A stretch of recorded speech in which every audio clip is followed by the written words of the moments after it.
coucou à tous. Bienvenue sur la chaîne Budget and Life by Mimi. J'espère que vous allez bien, moi ça va, et j'espère qu'autour de vous, tout le monde se porte bien. Aujourd'hui, dans cette nouvelle vidéo, on va encore parler d'argent et le thème sera « Éduquer son enfant à l'épargne et aux finances personnelles ».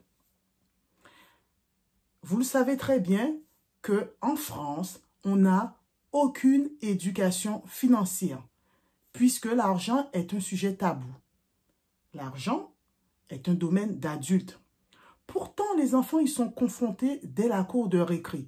Vêtements de marque, jeux de vidéo, dernier cri, etc., etc. Voici quelques bonnes pratiques pour initier votre enfant en douceur aux finances personnelles. Alors, l'argent de poche est une notion culturelle bien implantée dans les foyers français puisqu'il représente le premier contact de l'enfant avec les finances personnelles. On connaît tous la fameuse tirelire qui va lui permettre de prendre conscience de la valeur de l'argent, mais aussi de l'intérêt de l'épargne. Puisque, en général, on dit, tu veux ça, ça coûte tant, ben, il va falloir que tu économises. Quand donner de l'argent de poche, ça doit être progressif. On commence par quelques euros pour les moins de 10 ans, placés dans une tirelire. Et ensuite, l'entrée au collège est le bon moment, puisque c'est une façon de responsabiliser son enfant, parce que c'est l'âge où les marques et les accessoires de mode éveillent un grand intérêt. Alors, à vous de voir quelle somme que vous voulez donner à votre enfant. Vous pouvez toujours commencer pour les moins de 10 ans à environ 3 euros par semaine, puis augmenter graduellement cette somme pour passer, on va dire, de 5 euros à peu près au lycée, par exemple. Alors, l'argent de poche peut se révéler un véritable facteur d'apprentissage de l'autonomie, par exemple, à partir de l'entrée au collège, pour s'offrir, on va dire, son premier cinéma ou alors faire un cadeau à un copain. L'argent de poche doit être adapté à votre budget et aux besoins de votre enfant et non à tous ses désirs. Alors, l'argent de poche est à double tranchant. On peut l'amasser ou le dépenser comme le salaire en fait. Alors, pour responsabiliser son enfant, il est bon de le laisser faire lui-même certains achats de loisirs.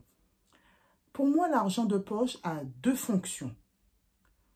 Un produit que vous ne voulez pas ou ne pouvez lui offrir, ça lui apprendra à budgétiser, mais aussi à exercer un effort d'épargne sur le long terme.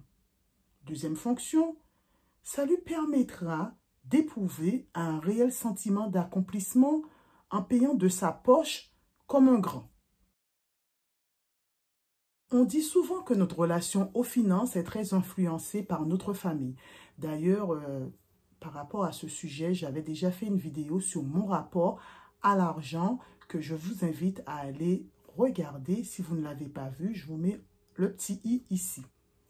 Cela peut même créer des blocages psychologiques importants quand on dépense trop ou que l'on ne dépense rien.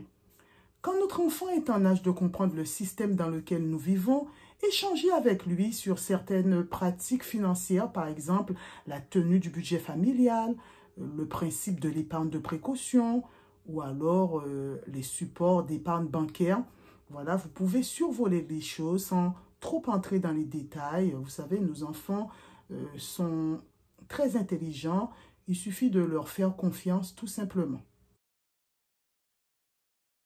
Une fois que votre enfant est suffisamment sensibilisé à la question des finances personnelles, allez plus loin que l'argent de poche.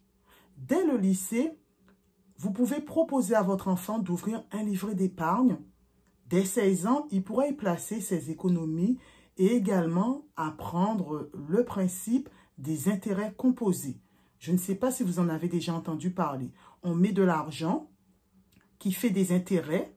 On n'y touche pas, hein. Les intérêts font des intérêts.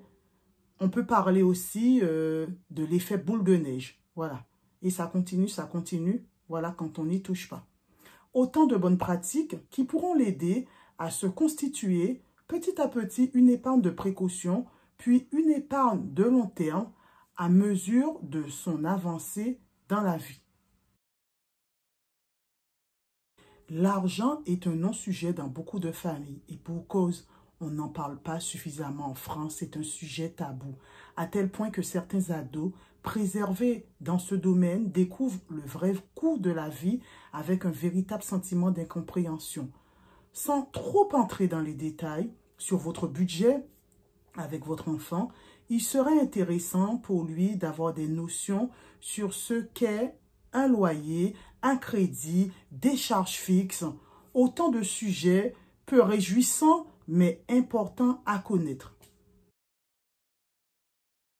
Votre enfant assimile énormément de choses et je ne vous apprends rien. C'est la même chose pour la culture financière.